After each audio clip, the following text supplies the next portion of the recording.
It's 17th of August 2020. My name is Sara Cotrina and this is MKS News. Today we have an important topic.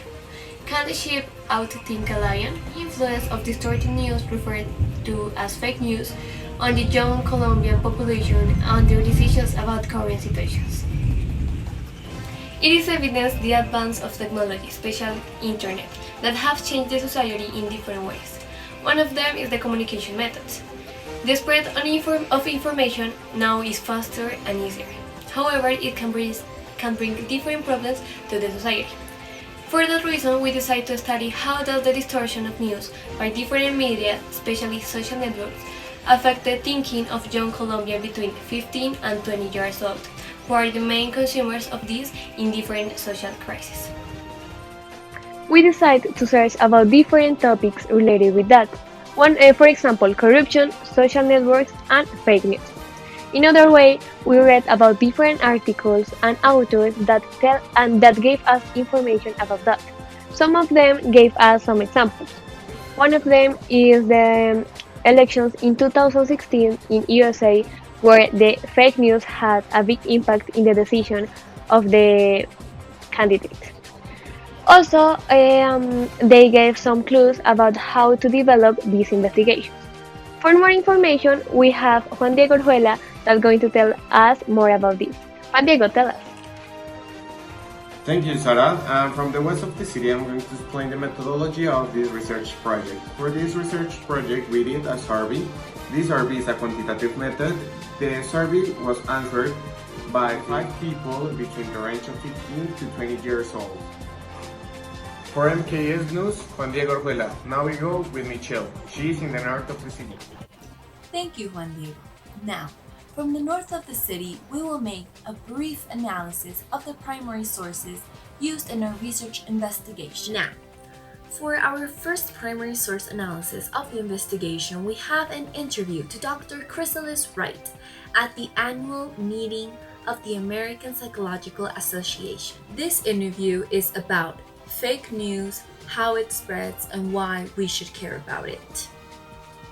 Held in 2019, being discussed by the American Psychological Association, it means that the term fake news has become a problem to today's society, spreading to every web page on the internet, leaving consumers vulnerable.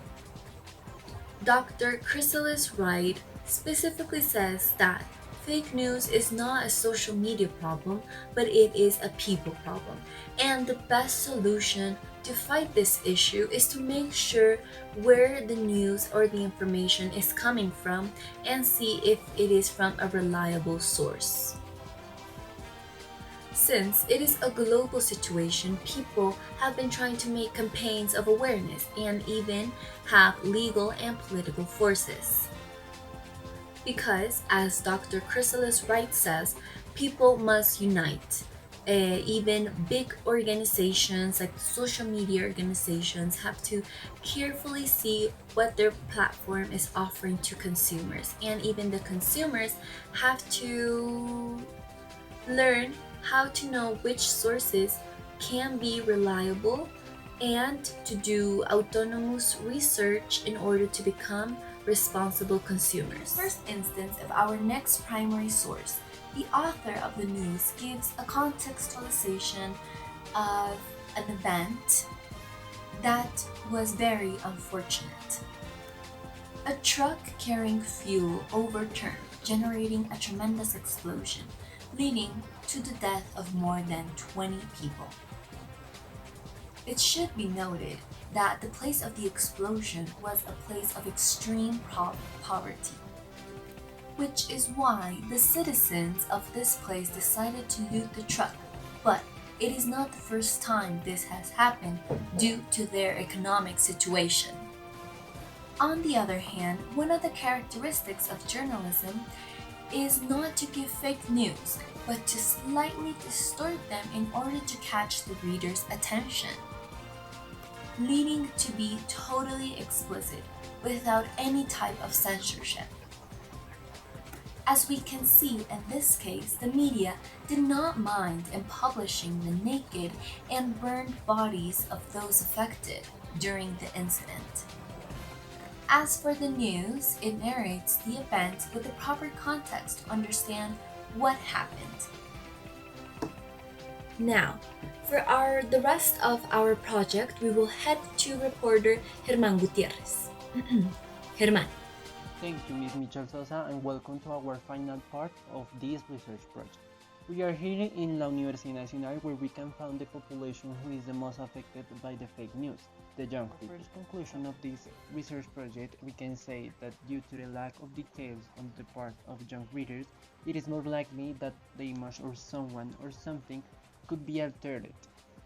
For example, this happened in the area of politics in the elections of 2016, where the image of Hillary Clinton was affected because some comments that made Donald Trump against her.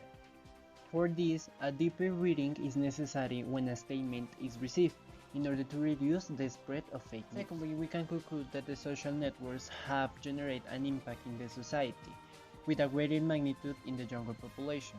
That is why we are closer to them. This was evidenced when the results were taken, because it was shown that indeed most of the young people are informed through social networks. They are in the same way sharing this information to the same media. Besides this, we can demonstrate that of the sample, less than the 10% continue using traditional media such as newspaper to search about current news. Therefore, it was a change in the way the current society is being informed, and probably in the future the traditional media such as the newspaper will decrease its production or even disappear. As our final conclusion of this research project, we say that in politics the misinformation is more evident than in other areas, since the most young people are unable to identify a false story and do not know of an official site to corroborate any information.